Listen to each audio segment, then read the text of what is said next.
피해자의 남편이 해외 출장을 간 사이에 네. 가해자가 피해자를 협박해서 강제로 모텔로 데려가고 네. 강간을 하게 됐습니다. 네. 근데 1심, 2심에서는 이제 CCTV에 촬영된 피해자의 모습이 너무 자연스럽다, 그 피해자라고 보기 어렵다 라면서 무죄를 선고했거든요. 예.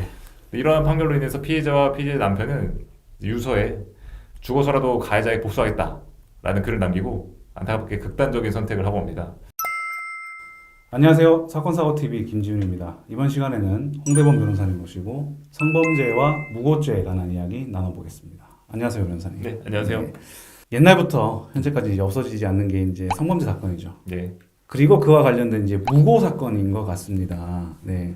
이와 관련해서 이제 뭐 성인지 감수성이라는 개념이 중요하다고 하는데 이게 어떤 것인가요? 예, 성인지 감수성이란 사실 그 이름 자체만으로는 뜻이 통하지 않아서 네. 많은 오해를 사는 단어라고 생각을 하는데요. 네. 간단히 말해서 법원이 성범죄 사건에 대해서 심리를 할 때 네.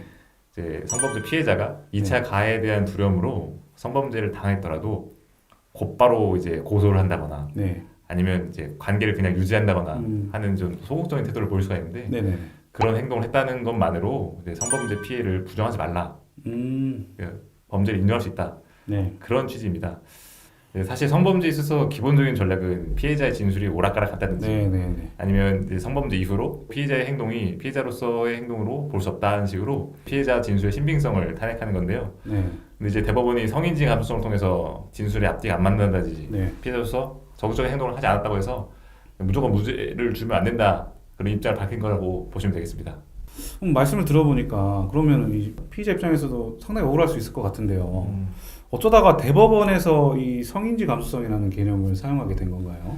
뭐 여러 가지 사건이 발생한 것이 원인으로 보이는데요. 네네. 대법원이 성인지 감수성을 처음으로 이제 밝힌 사건은 성폭행 피해자 부부 자살 사건입니다.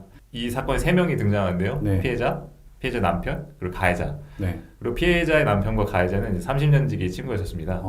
네. 그래서 가해자와 피해자도 이제 서로를 자연스럽게 알게 되는데요. 네. 피해자의 남편이 해외 출장을 간 사이에 네. 가해자가 피해자를 협박해서 강제로 모텔로 데려가고 네. 강간을 하게 됐습니다. 네. 근데 1심, 2심에서는 이제 CCTV에 촬영된 피해자의 모습이 너무 자연스럽다, 그 피해자라고 보기 어렵다 라면서 무죄를 선고했거든요. 예. 이러한 판결로 인해서 피해자와 피해자의 남편은 유서에 죽어서라도 가해자에게 복수하겠다 라는 글을 남기고 안타깝게 극단적인 선택을 하고 옵니다. 그리고 대법원에서 성인지 감수성을 근거로 유죄 취지의 파기환송을 하게 된 거죠. 아유, 안타깝게도 이제 피해자가 그 극단적인 선택을 하면서까지 그런 자신의 피해 입증을 한 것 같은데요. 확실히 이런 경우를 위해서라도 성인지 감수성이라는 개념이 필요할 것 같긴 한데 비판을 받는 것도 사실인 것 같습니다. 변호사님께서는 이 성인지 감수성이 왜 많은 비판을 받고 있다고 생각하시나요? 아무래도 이제 성인지 감수성을 악용한 사례 때문이라고 생각을 하는데요. 네.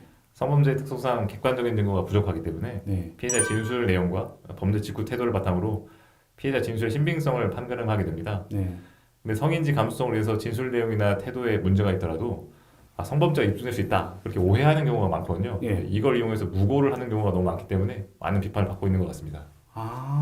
사실 성범죄로 무고를 당하게 되면 당사자는 이제 조사를 받는 것만으로도 이미 마치 내가 성범죄자가 된 것처럼 되게 심적 고통을 받을 것 같거든요. 그렇죠. 이런 경우에는 이제 어떻게 대응을 해야 좋은가요?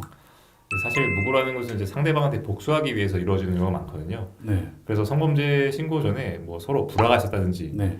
아니면 성범죄자로 지목된 상대방이 오히려 피해자를 먼저 경찰에 신고했다든지 이런 식으로 피해자가 상대방한테 원한을 가졌을 만한 그런 사실들을 캐치함으로써 이제 무고의 동기를 밝혀내는 방법을 많이 쓰고요. 네. 특히 헤어진 연인 사내에서 앙심을 품고 무고를 하는 경우가 많은데 네.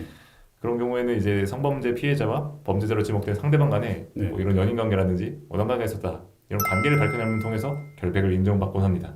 그렇군요. 억울한 성범죄 피해자 역시 당연히 있어서는 안 되겠지만 마찬가지로 역시 억울한 무고 피해자도 없어야 되겠습니다. 네. 말씀 잘 들었습니다. 네. 네. 이번 시간에는 홍대범 변호사님 모시고 성범죄와 무고죄에 대해서 이야기 나눠보았습니다. 영상 시청해 주셔서 감사합니다.